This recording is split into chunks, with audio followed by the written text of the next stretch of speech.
Bonjour, Manuel Durand-Barthez, ex-urfiste de Paris, urfiste alias Unité régionale de formation, la formation scientifique et technique, où je me suis occupé plus particulièrement, entre autres, de la problématique des brevets, où j'ai fait pendant pas mal d'années, enfin depuis 2005 à peu près, j'ai fait des formations à l'information brevet, à la documentation brevet. Et là, on va parler d'un aspect tout à fait particulier de la non-rentabilité par défaut du brevet, qui est donc l'innovation frugale à laquelle Luc nous a introduit plus ou moins tout à l'heure. Alors, on va commencer de façon tout à fait basique. Je vais dire des choses, enfoncer des portes ouvertes, mais pour me placer précisément du point de vue de l'utilisateur lambda, les principaux canaux de l'info scientifique, les articles de recherche, ça vous connaissez, les proceedings, les thèses, les posters et peut-être d'autres, mais ce sont les principaux canaux qui nous abreuvent quotidiennement. Et ils ont une caractéristique commune, c'est qu'ils sont académiques. Or, précisément, ce qui va nous intéresser, c'est le non-académique, en particulier, c'est-à-dire ce qui n'est pas sur les rails institutionnels classiques. Et donc, ils sont souvent, pour l'utilisateur lambda, on va définir tout à l'heure, difficiles d'accès sur le plan matériel et intellectuel. Sur le plan matériel, parce qu'il faut y avoir accès, et même si, de fait, tous ces documents sont en accès libre, il y a malgré tout un préjugé fondamental qui paralyse le public en général, c'est que le brevet est inatteignable, c'est quelque chose qui est dans des limbes qui sont interdites au public, ce qui est faux, et intellectuel parce que la compréhension d'un brevet, de la quasi-totalité des brevets, est quelque chose de assez souvent difficile ou peut-être virtuellement facile, mais caché derrière un langage qui, lui, n'est pas forcément accessible. Plus ou moins onéreux pour les académiques, les documents académiques, et le phénomène de l'open access des articles n'est pas universel, et donc effectivement la sphère académique est quelque chose qui est assez complexe d'accès. Donc la publication académique n'est pas de fait le vecteur principal de l'information technique. Je me souviens avoir fait de la formation dans le cadre de la formation continue à des premières années qui étaient tous des salariés à l'école des mines d'Albi. Et quand je leur ai naïvement présenté ce que je faisais habituellement, c'est-à-dire effectivement les publications académiques, et bien tous m'ont dit, mais tout ça, ça ne nous intéresse absolument pas. Nous, on est des ingénieurs de terrain, c'est pas ça qui nous branche quand vous nous quand vous nous conduisez vers des revues scientifiques anglo-saxonnes auxquelles on ne comprend rien et qui ne nous sont d'aucune utilité. Nous, ce que l'on veut, c'est véritablement des échanges de fiches techniques entre professionnels du même bord pour accéder à une information qui va réellement nous servir. Et tout ce que vous nous servez comme publication académique ou comme thèse ou le reste, ce n'est pas du tout notre problème. Et donc, ce n'est pas le type de document préférentiellement consulté par les ingénieurs. Ici, je parle d'ingénieurs, mais je parlerai tout à l'heure, effectivement, du public qui va plutôt accéder à ces brevets basiques qui constituent l'innovation frugale. A l'inverse, le brevet est un document qui est totalement libre d'accès, c'est ce point sur lequel Luc a insisté tout à l'heure, essentiellement technique, effectivement, très concret, et synthétique, c'est-à-dire qu'en l'espace d'un petit nombre de pages, eh bien, vous avez une substance qui vous permet effectivement de réaliser une recette qui sera utile dans un certain domaine. Donc le champ d'application de la plupart des brevets est extrêmement complexe, c'est ce que je disais tout à l'heure.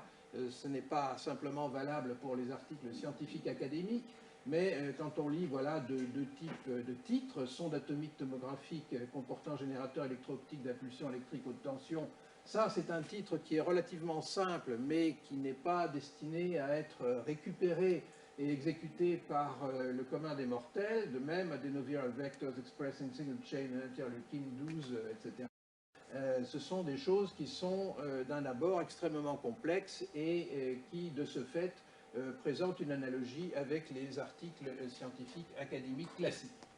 Ces exemples typiques de l'économie, de ce qu'on peut qualifier des pays riches, hein, je dirais, qui sont effectivement créateurs d'une très grande quantité de brevets, innovations qui vendent à leurs pairs, c'est-à-dire à d'autres pays riches, comme à des pays aux ressources variables, voire très faibles, dits en développement, qui de toute façon n'auront pas les moyens, si vous voulez, de mettre en œuvre les processus qui permettant d'aboutir par exemple, ces deux exemples que nous venons de voir.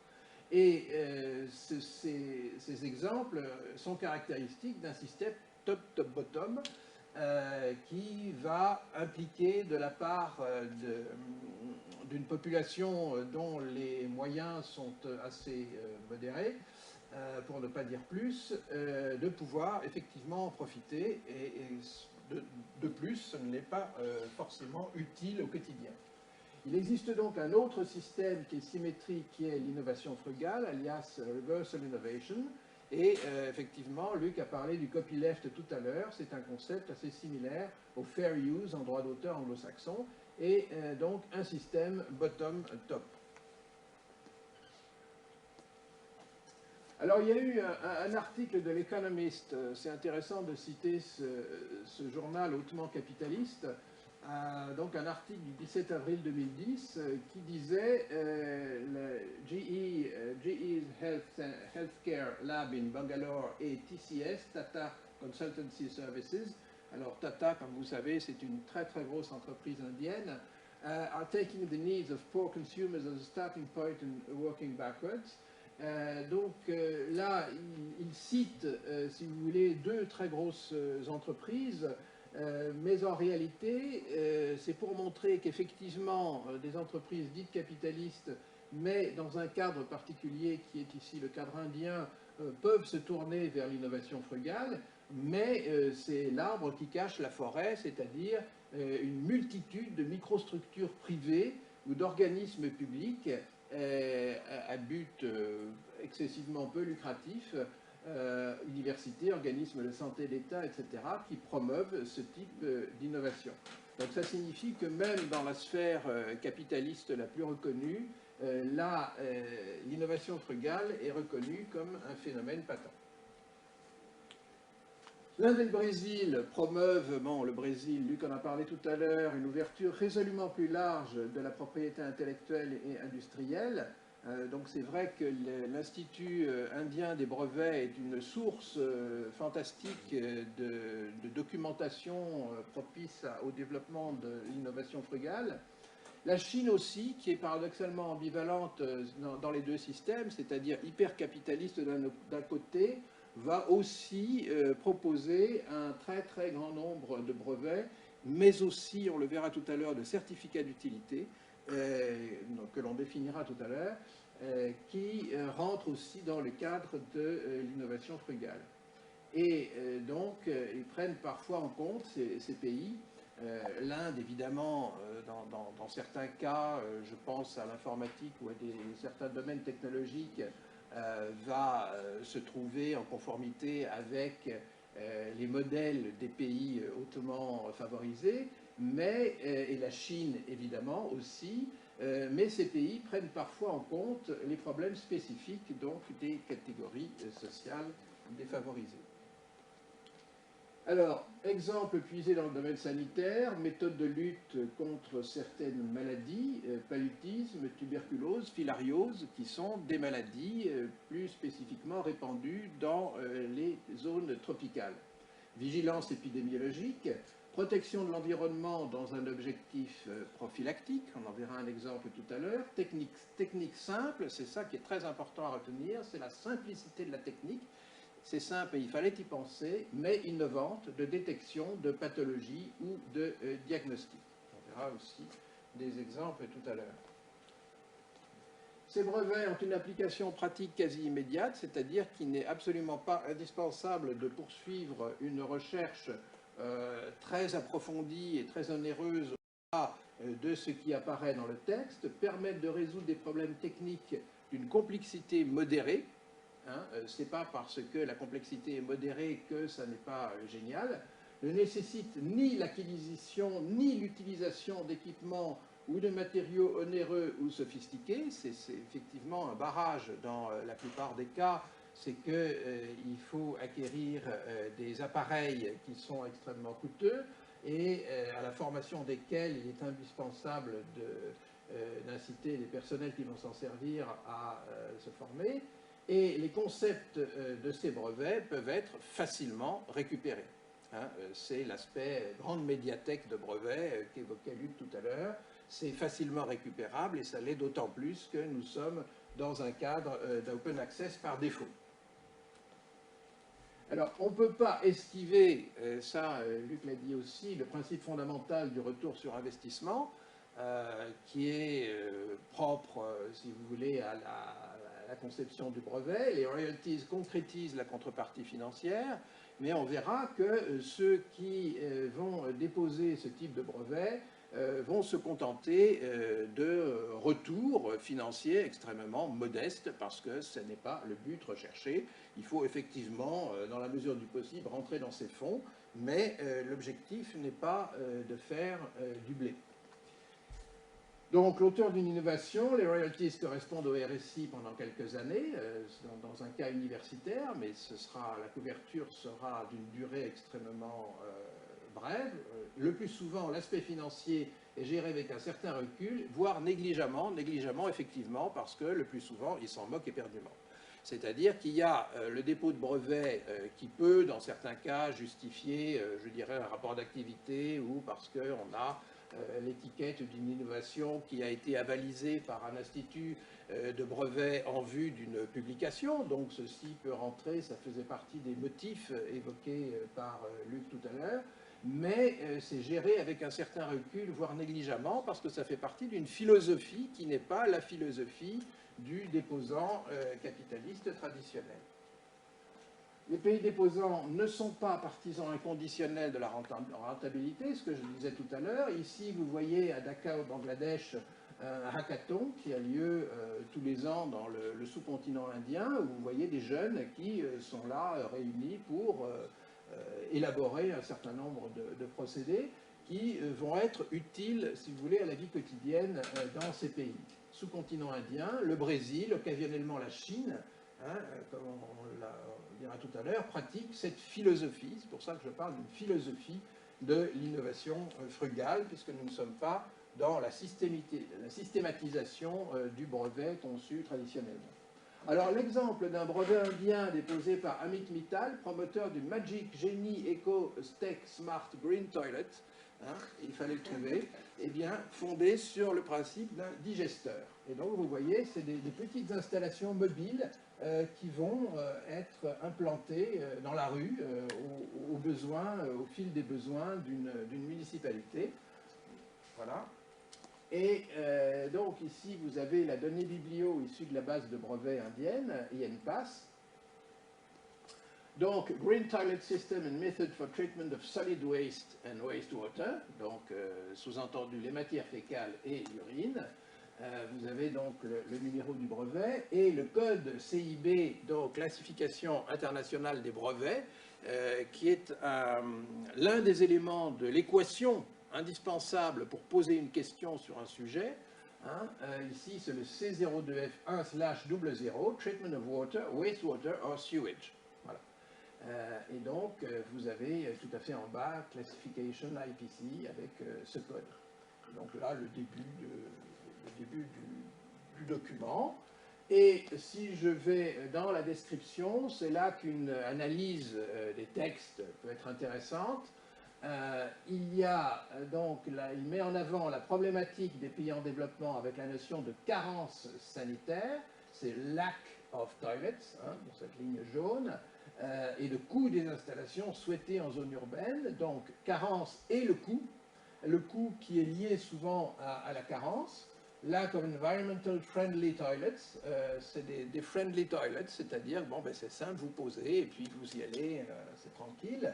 One of the critical reasons for poor sanitation in developing countries, Donc, et ce qu'il vous dit, c'est que donc, ces installations en zone rurale sont des installations qui vont être associées à des produits qui sont censés les filtrer, mais qui sont imparfaits et qui engendrent un certain nombre de nuisances, unhealthy means of disposal of waste, c'est-à-dire qu'elles sont évacuées, mais elles sont mal assimilées.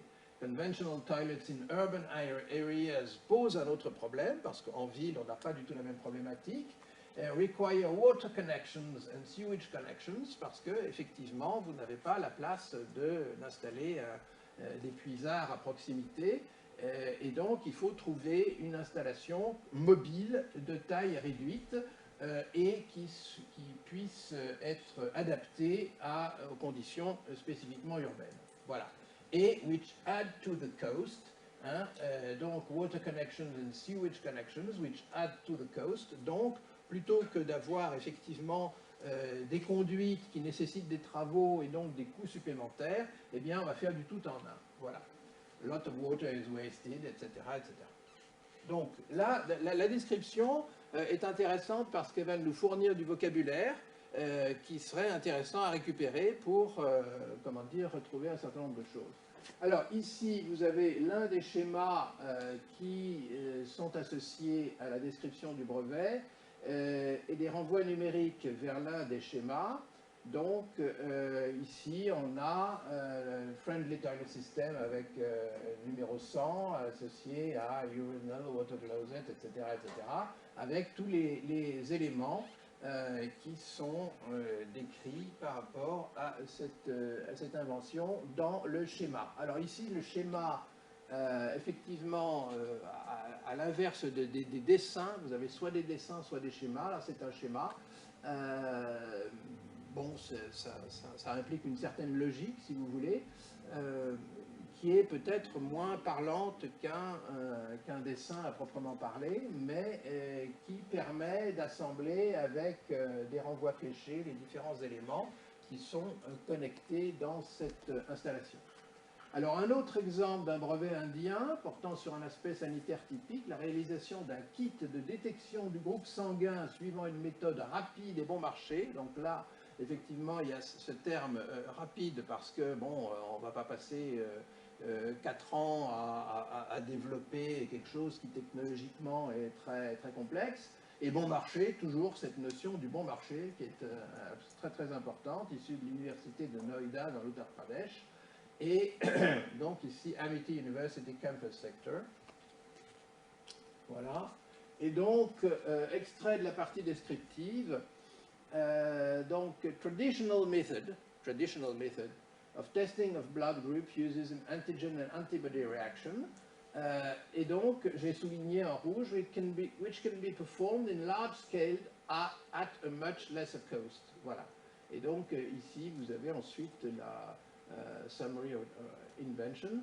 Et donc, on voit qu'il y a toujours des termes qui reviennent et qui sont la caractéristique du besoin que l'on a de promouvoir une innovation à la fois simple, correspondant directement à des besoins quotidiens, ne nécessitant pas un matériel et des connaissances exceptionnelles et peu coûteuses. Voilà, extrait des 7 revendications.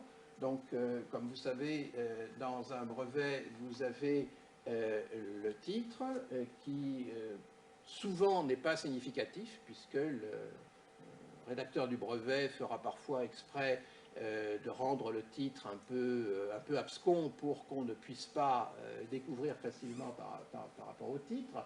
Vous avez ensuite la description qui est véritablement le corps et le nœud avec le texte dans lequel on va puiser un maximum d'informations, et les revendications qui représentent à peu près une page et demie et qui sont absolument essentielles pour caractériser l'aspect véritablement innovant du document et qui pourra faire l'objet de contestations dans les tribunaux si nécessaire.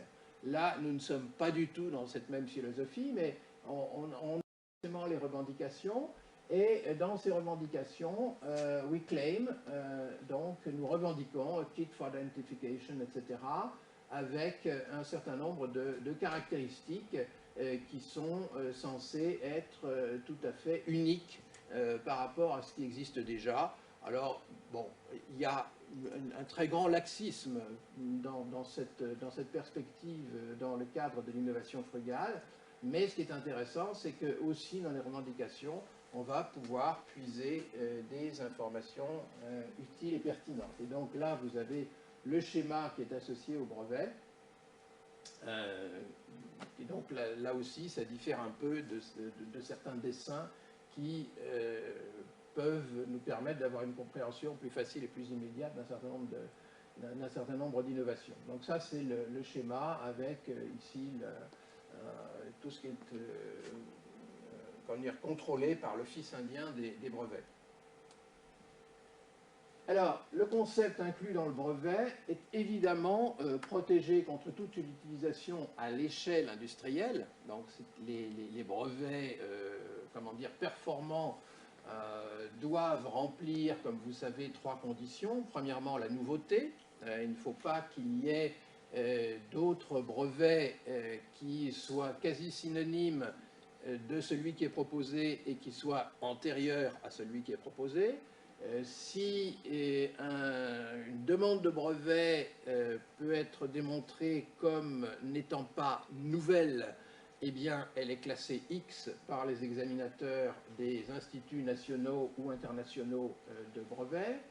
Il faut également qu'il y ait derrière ce que l'on appelle une activité inventive, c'est-à-dire ce qui se mesure par ce qu'on appelle l'effort intellectuel. Il n'y a pas d'échelle de l'effort intellectuel, mais l'activité inventive dit qu'il y a non-évidence.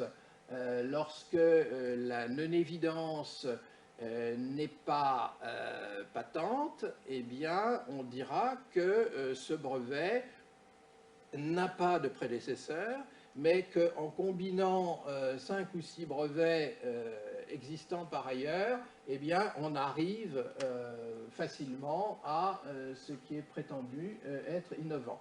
Et donc, dans ce cas-là, ces demandes de brevets sont classées Y par les examinateurs. Et la troisième condition, c'est l'application industrielle. Alors, l'application industrielle va impliquer une fabrication dans des ateliers ou des usines spécialisées qui vont produire en série la chose. Et donc, tout ceci doit faire l'objet d'une protection. Et donc, l'aspect particulier de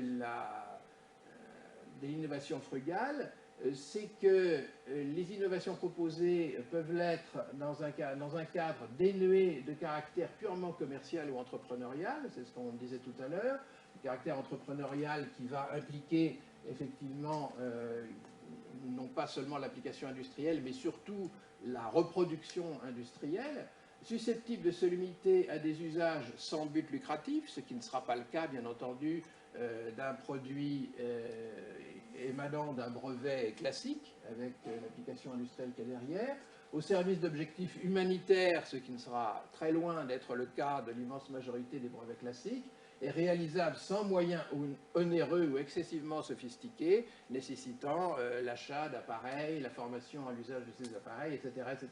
Donc, ces brevets peuvent inspirer à titre individuel ou collectif la mise au point de ces procédés simples. Et donc, c'est cet aspect de médiathèque brevet où je vais puiser un certain nombre d'éléments qui me serviront à mettre au point quelque chose de simple, sans but lucratif, à visée quotidienne, éventuellement humanitaire, etc. Alors ça, c'est le brevet classique avec sa réglementation nationale et internationale. Et vous avez, si superposant, le certificat d'utilité, ce qu'on appelle le Utility Model. Alors, le certificat d'utilité, c'est en quelque sorte un mini-brevet qui est en fait le volet de l'activité inventive, c'est-à-dire de l'effort intellectuel, n'est plus indispensable ou une intensité modérée, et c'est généralement l'amélioration significative d'un brevet existant. D'un brevet existant ou d'un procédé qui aura été décrit autrement, mais en général, c'est d'un brevet. Et donc ça existe dans pas mal de pays, recevables en Chine, au Japon, en Russie et la plupart des pays européens. Ça coûte pas cher et c'est facilement...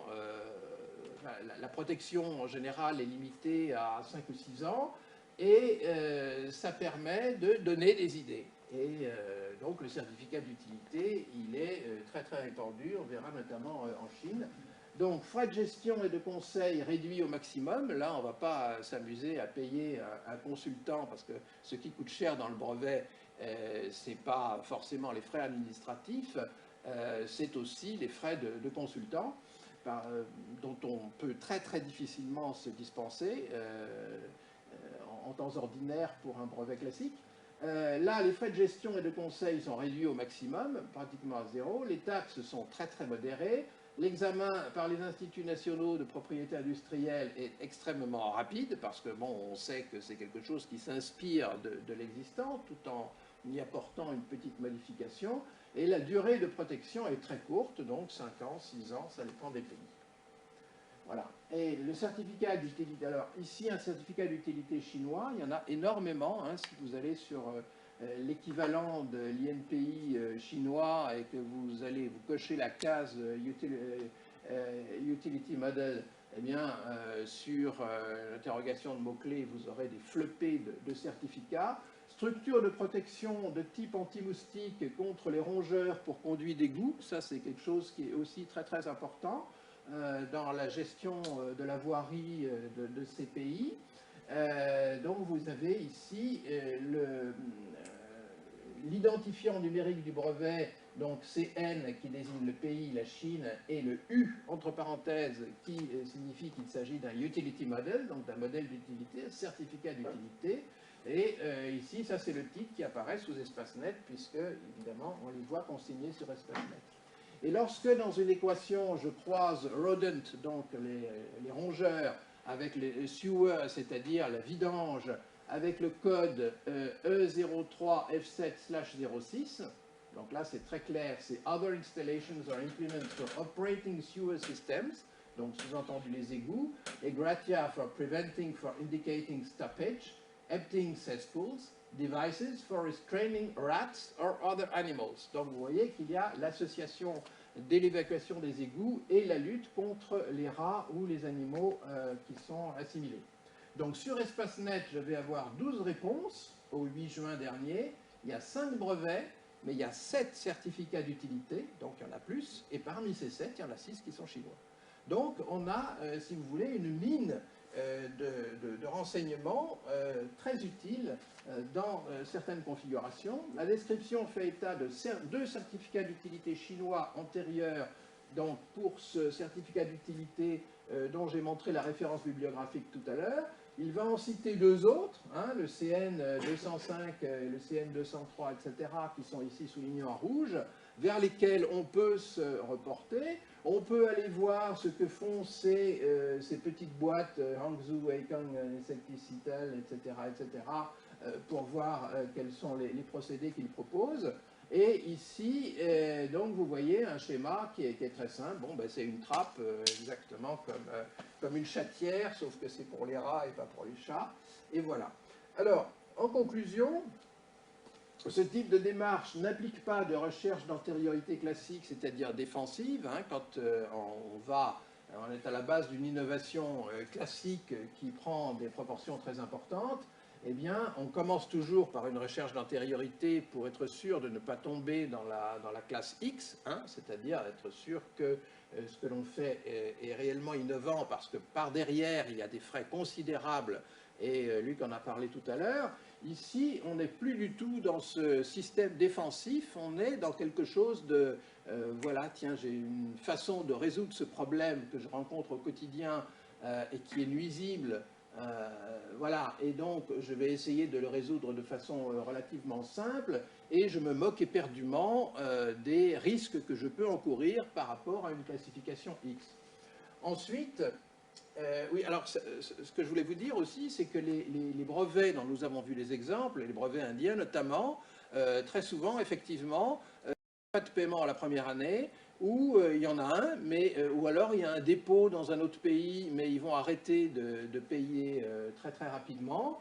Et vous avez sur énormément de brevets indiens la formule, lorsque vous analysez la documentation de l'Institut de brevets, deemed to be withdrawn, c'est-à-dire voué à sa déchéance. Il est voué à déchéance très très vite. Pourquoi? Bon, ça n'a pas d'importance. Ce qui compte, c'est que c'est sorti. Ouais. Tu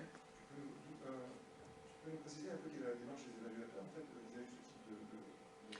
Alors, pas clair. lorsque on fait un dépôt, une demande de brevet, de dépôt de brevet, hein, les choses se passent toujours en deux temps. Le premier temps, c'est 18 mois, la demande de brevet est publiée, donc c'est quelque chose, c'est un stade qui est tout à fait provisoire, il est porté à la connaissance du public, et là, lorsqu'il est publié, c'est qu'il l'est parce que les examinateurs de l'Institut national auprès duquel on l'a déposé ont estimé que cette demande répondait aux trois critères de nouveauté, activité inventive et application industrielle. Donc on ne va pas plus loin que ça. C'est tout, c'est tout. C'est-à-dire que les examinateurs ne vont pas dire « bon, on va aller chez vous, on va voir votre machine, on va faire le test et on va voir si ça marche ». Non, il faut que les trois critères soient... voilà. Alors, il arrive souvent, y compris de la part de très très grosses boîtes, que l'examinateur dise vous avez dans la revendication numéro 7, vous êtes classé X, et dans la numéro 18, vous êtes classé Y. Eh bien, le consultant qui est payé très très cher pour ça va dire, et si vous allez sur la documentation dans la base de brevets français INPI, dans les courriers qui sont rendus publics entre les consultants et l'examinateur, le consultant va dire « mais non, pas du tout, vous me dites que, que ce brevet est quasiment identique à celui qui a été délivré il y a 2 ans par la boîte machin, mais si vous regardez bien la revendication numéro 8, non, non, pas du tout. Quant à l'autre que vous invoquez, non, moi pas du tout, donc je vous demande d'accepter la publication du brevet. » Et très souvent, l'Institut de brevet s'écrase et ça passe. Et c'est fantastique parce qu'on voit des... Oui, oui, ben oui, c'est ça, oui. Mais le brevet, quelque part, est biaisé par ces questions monétaires. Alors, ce qui va se passer après, c'est qu'on vous dit, vous voulez persister, c'est votre affaire. On passe. 18 mois, publication. Dans les bulletins officiels, en France, c'est le bulletin officiel de la propriété industrielle. Mais si tu fais une activité... Oui, mais à ce moment-là, les concurrents vont dire comment vous, examinateurs, vous avez laissé passer ça. Donc, de deux choses l'une, soit ça marche au culot et passer muscade après, au 364e jour, après le jour 0, donc 6 mois avant la publication, on a entrepris les démarches pour déposer à l'étranger, donc on a déjà posé les bases. Parfois, lorsque le concurrent qui proteste est vraiment une haute pointure, là, le déposant a intérêt à la boucler et à dire « ok, je renonce », parce que s'il ne renonce pas, ça peut aller au tribunal, ce ne sera plus de la joute académique entre instituts de brevets, ça passera à la juridiction pénale, ou civile, pardon, et là, ça peut coûter très cher, et ça peut coûter cher à la réputation du déposant. Voilà. Donc, il y a quelquefois de l'esbrouf, il y a quelquefois du bluff, et puis quand ils se rendent compte qu'il ne faudrait pas que ça aille trop loin, eh bien, ils se retirent. On a des exemples quand on analyse la base de brevets français. Ouais. Et si tu me permets, juste oui, oui. la même chose, le brevet est stupéfiant parce qu'on a donné les biais sur je paye, la part argent, etc. Mais Manuel, tu as présenté quelque chose qui est très important, c'est que n'importe qui peut recourir sur n'importe quel brevet. Oui. Et j'ai voulu le démontrer, comme je recherche. Donc, j'ai attaqué un brevet d'une entreprise américaine sur un médicament de lutte contre le sida au Brésil. Seul résultat que j'ai jamais publié dans ma vie. Mais j'ai attaqué. Une lettre. D'accord ? 3 ans de procédure juridique. l'entreprise américaine est obligée de renoncer à 8 brevets. Le médicament est fabriqué de façon générique en France et au Brésil. Moi, ça m'a coûté une lettre. Tout citoyen est en droit d'émettre des protestations. Et ça, je trouve ça merveilleux d'un côté. Et je trouve qu'on s'en sert pas assez, personnellement. Par contre, je vous conseille pas de le faire ou alors ne le publiez jamais. Parce que le Brésil est en train d'attaquer la même entreprise sur un deuxième médicament. Putain, je ne souhaite pas qu'il trouve mon nom. Parce que avec le deuxième médicament, ce qui va faire 16 brevets pour la même entreprise, au Brésil, il ne faut pas cher. J'ai intérêt de rentrer dans la maison très profond. Et avec Monsieur Boll, il faut évidemment... C'est ce côté contradictoire sur certains trucs du brevet qui en rend moins fascinant. Inversement, donc, contrairement à la procédure défensive habituelle, elle s'inscrit dans une dynamique de science ouverte et de progrès social. Les concepts vont être partagés, c'est cet aspect médiathèque qu'on a évoqué tout à l'heure, utilisant par exemple le Web 2.0. C'est là que les réseaux sociaux peuvent être intéressants aussi, dans une perspective positive et non protectionniste, puisqu'on n'est plus dans cette perspective défensive. Voilà, j'en ai terminé. Si tu me permets juste un oui, je t'en prie. Dans un des transparents, tu as signalé le Tata et General Electric Bangalore. Je voudrais juste rajouter, si tu me permets, moi, si chaque pauvre de la planète me donnait 1 centime d'euro, je serais content. Et en fait, il y a plein d'entreprises qui ont découvert que le vrai business, c'est pas de vendre du iPhone à 1000 riches, mais c'est de vendre des toilettes à 2 milliards de pauvres. Alors, ce qui me permet de faire le deuxième commentaire, sur les toilettes en Inde, c'est un truc très très intéressant. Celui qui résout le problème des toilettes en Inde est milliardaire. Santé publique, l'Inde est le record mondial des infections urinaires. Parce qu'il n'y a pas de WC, sauf un WC public au centre du village, et toute femme qui va uriner la nuit se fait violer. Ouais. Donc, rétention des urines, donc infection urinaire, donc, tout bêtement, parce qu'ils n'arrivent pas sur des populations pareilles et aussi pauvres à résoudre le problème d'avoir un WC dans chaque maison. Donc, je veux dire, voilà un exemple d'innovation frugale qui permettrait de déboucher sur je suis milliardaire demain. Oui. Par exemple. Mais donc, je sais pas, je voulais vous montrer que... Mais c'est vrai, c'est vrai. C'est pas que c'est pas que de l'anecdote, ce genre de choses. Ça peut être des conséquences très grandes. C'est-à-dire que c'est pour ça que c'est extrêmement ambigu, parce que tout n'est pas philanthropique avec un grand P, quoi. Il faut voir les deux aspects de la chose à partir du moment où on est dans... ne serait-ce que déjà la publication en soi, elle est monnayable quelque part. Elle est monnayable par rapport à une carrière, elle est monnayable par rapport au financement d'un laboratoire. Mais le brevet, si humble soit-il, forcément, je pense que ce monsieur qui a promu sa toilette mobile, il ne vit pas dans un gourbi, quoi. C'est certain. Donc, s'il arrive à le commercialiser, il ne vit pas dans un gourbi. Oui, c'est ça, oui. S'il arrive à le commercialiser. Et c'est juste qu'il vit dans un gourbi, ça résout, je sais pas, quelque part.